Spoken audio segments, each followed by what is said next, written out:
As much as music elevates our souls in prayer, so music itself is elevated when it serves the liturgical worship of the people of God gathered for the Eucharistic celebration. And why would you say the Mass is at the center of our community's life of prayer? Well, what can you do without the Lord? Right. Yeah. He acts through us, so Yeah. we need him. As Bishop Robert Barron reminds us, Christian prayer is embodied prayer. This means the time, posture, and place is important for prayer. And as a community, we are blessed with some beautiful prayer spaces.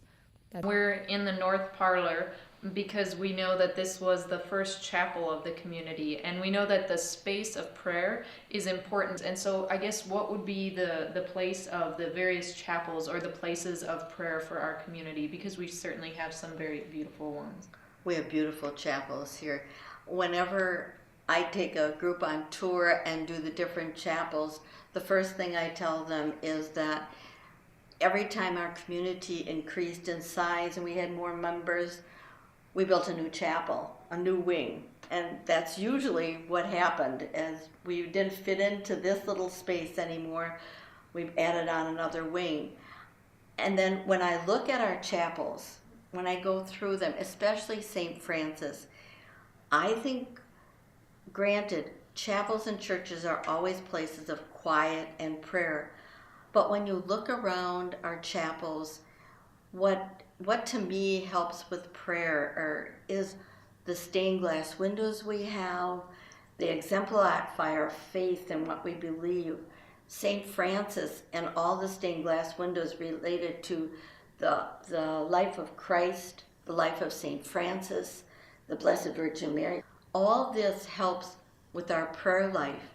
I think also before Vatican II, we had statues of all the saints that surrounded the chapel.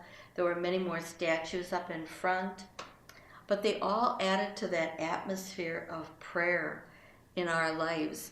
They sort of give you things to think about or pray about, and especially the statue of St. Francis up in the front of our St. Francis chapel, with Francis embracing Christ and Christ embracing Francis. That always touches people whenever they see that statue. Mm-hmm. It's just a different way of looking at how we embrace the Franciscan lifestyle and Christ embraces us. Yeah.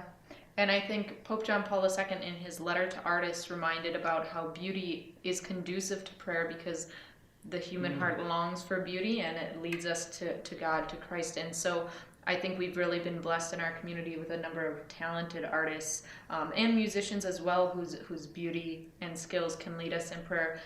Do you know anything about the Stations of the Cross in St. Mary's Chapel? Another thing that I guess people would really pick out when they visit there are those, because they're so unique.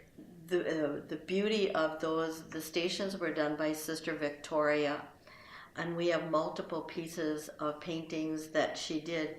And whenever I look at Sister Victoria's work, I always think she painted her spirituality into everything that she did. And if you look at the stations in St. Mary's Chapel, every one of them has an image of St. Francis in it somewhere, either hidden or very visible. But she painted in a beautiful way to inspire people. And I think the painting how she painted, even the names that she puts down, the single word that she put on each of those stations was a part of her prayer life that she prayed into those stations when she carved them. They're 3D and they're painted, but they're beautifully symbolic, and you can use them for such prayer inspiration when you look at them.